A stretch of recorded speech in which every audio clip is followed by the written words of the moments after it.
Soalan 3. Okey murid-murid, so sekarang ni tunjukkan bahawa hasil ketakterhinggaan bagi janjang S infinity ni dengan keadaan modulus R less than 0. Okey, so sekarang kalau berlaku begini, cikgu keluarkan formula Sn. Okey.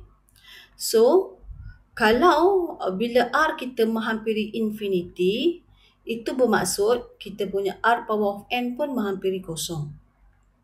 Kesimpulannya kalau R power of n menghampiri kosong, that mean kita gantikan kosong lah.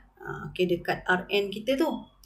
Jadi bermaksud kita dah dapatlah A over 1 minus R. Macam tu. Seterusnya. Given the geometric progression is blah blah blah blah, find the sum infinity of progression in terms of x. Darling. Bila dah kata geometric progression, that mean mesti R. So macam mana ni dapat R? So ingat what the formula of R, that mean T2 over T1.